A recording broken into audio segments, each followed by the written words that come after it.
আসসালামু আলাইকুম। আমরা যখন এয়ারপোর্ট থেকে এই নেভিগো ইজি কার্ডটা নিয়েছিলাম, তো তখন ২ দিনের জন্য ৪৪ প্লাস ২ ৪৬ ইউরো করে খরচ পড়ছিল।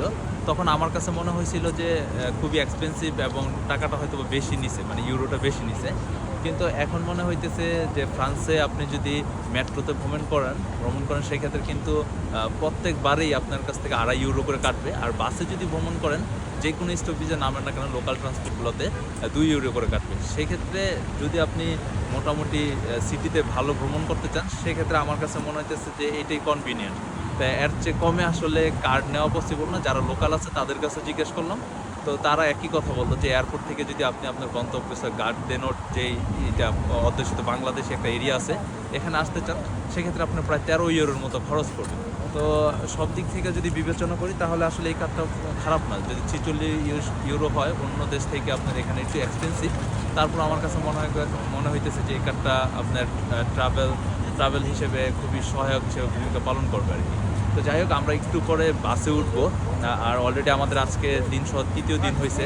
তো এই হচ্ছে বাস স্টপেজ, দেখতেই পাচ্ছেন। তো এই বাস স্টপেজ থেকে ৪২ নম্বর এবং ৮০ নম্বর বাস মানে যাবে। তো এই বাসেই আমরা মূলত উঠবো এবং অবশ্যই দেখানোর চেষ্টা করবো যে এই কার্ডটা কীভাবে ব্যবহার করবেন। একদম খুবই ইজি, শুধু আপনি উঠার সময় মানে কার্ডটা পাঞ্চ করবেন আর নামার সময় কোনো পাঞ্চ করার দরকার নেই। তো আশা করি যারা প্যারিসে ভ্রমণে আসবেন অবশ্যই এই কার্ডটা নিতে পারেন, আপনার লস হবে না আর খুবই হেল্পফুল হবে। অলরেডি বাস চলে আসছে, দেখতেই পাচ্ছেন যে ৪২ নম্বর বাস। তো মোটামুটি যাত্রীর একটা ভিড় আছে, তো আমরা সবার লাস্টে ওঠার চেষ্টা করবো। মনে হইতেছে যে আসলে ভিডিও করা পসিবল হবে না যেহেতু প্রচুর পরিমাণ মানুষের ভিড়। তারপর আমরা সামনে যাই।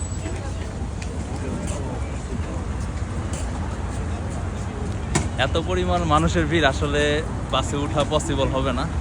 দেখতেই পাচ্ছেন যে কী পরিমাণ মানুষের ভিড় এখানে, পিছনেও সেম অবস্থা।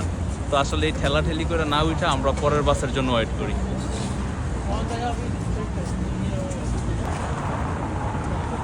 এটা তো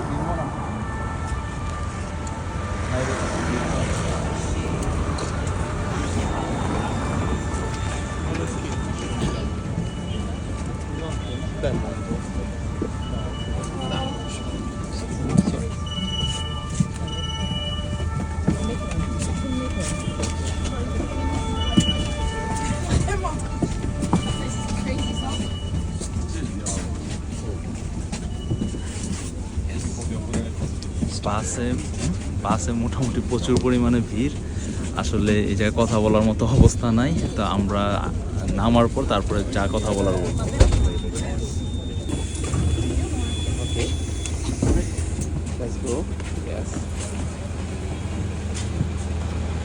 অলরেডি আমরা আমাদের গন্তব্যস্থলে চলে এসেছি।